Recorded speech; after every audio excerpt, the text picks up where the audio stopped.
Nesse vídeo, eu vou falar como foi a semana 27 dos meus estudos para a prova de residência médica. Para quem não me conhece, eu me chamo Éder Lucas e sou estudante de medicina do quarto ano da Universidade Federal de Minas Gerais. Bem, primeiro eu quero dizer que essa semana foi bem atípica, porque eu consegui adiantar parte dos conteúdos que eu tinha para estudar na semana passada. Inclusive, essa é uma estratégia muito interessante que tem me ajudado muito desde que eu comecei a estudar para a prova de residência médica.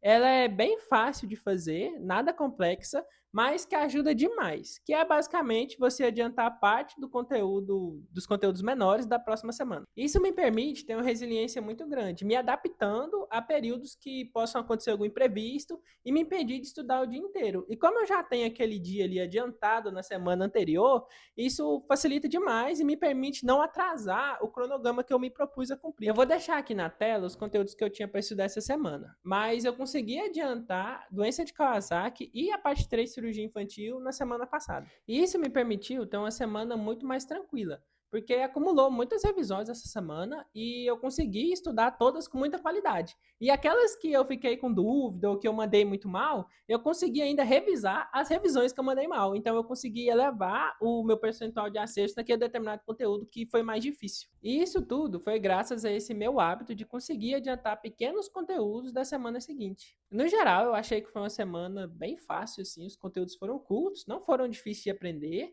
O que pesou mesmo foi a carga de revisões. Tipo, acumulou muita revisão. Teve dia que eu tive que fazer 7 revisões num dia e isso foi muito puxado. Eu vou deixar aqui na tela todos os conteúdos que eu tive que revisar essa semana. E aí vocês podem ver que foram bastante e, no geral, uma mistura de alguns muito fáceis, outros bastante difíceis. E por isso eu quero reforçar aqui a importância de você ter um cronograma como base e não como regra. Porque a função de um bom cronograma é basicamente mostrar quais conteúdos você tem que estudar para mandar bem naquela prova. E se você segue exclusivamente o que está lá, você acaba negligenciando uma parte crucial no seu estudo, que é justamente a parte das revisões. Isso porque nenhum cronograma vai conseguir determinar quando e como você vai ter que rever determinado conteúdo de novo.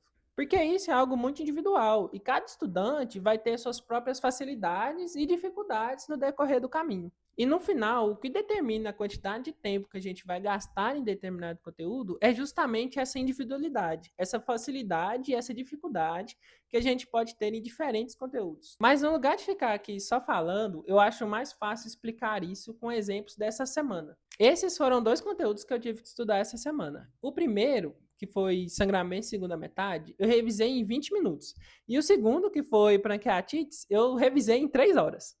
Isso porque pancreatites foi um tema que eu tive muito mais dificuldade de aprender. E nenhum cronograma vai conseguir me falar isso, que eu tenho mais dificuldade de aprender determinado tema do que outro. Então, isso foi algo que eu tive que descobrir na prática, estudando, para eu conseguir entender quais são aqueles temas que eu tenho que gastar mais tempo e quais são aqueles temas que eu posso gastar menos tempo. E o número de revisões que eu fiz essa semana pode parecer algo muito exagerado, mas eu vou explicar aqui o porquê ele é essencial. E como exemplo dessa importância toda, eu resolvi trazer duas questões muito simples, uma da SESDF e outra da Unifesp.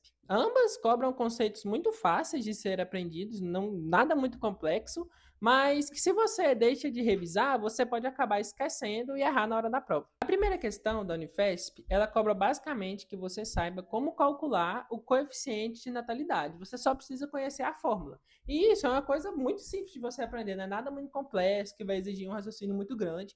Mas a gente pode ver que 55% das pessoas erraram.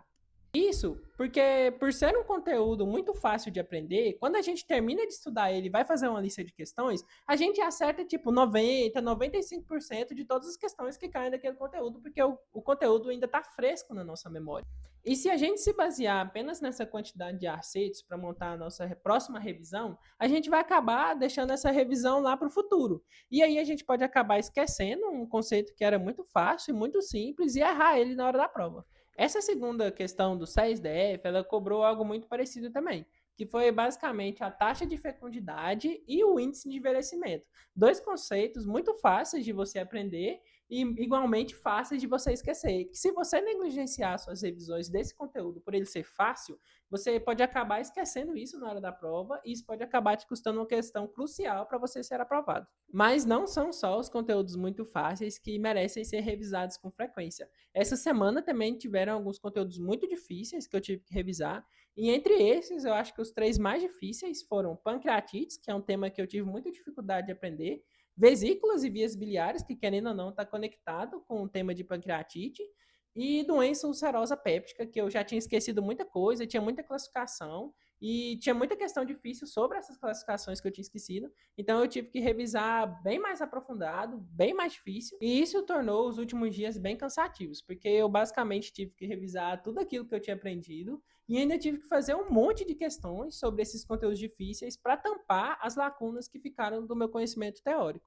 E isso só não foi pior por causa do estratégia. Porque as questões de conteúdos fáceis ali que eu errava, era fácil de eu entender o meu erro. Geralmente era por falta de atenção ou porque eu tinha lido rápido demais. Então não era nada muito difícil de entender como eu poderia acertar aquelas questões novamente. Agora, as questões mais difíceis eram difíceis de entender até quando eu acertava. E ter uma mini aula gravada ali em cada questão me ajudou demais a chegar no raciocínio correto.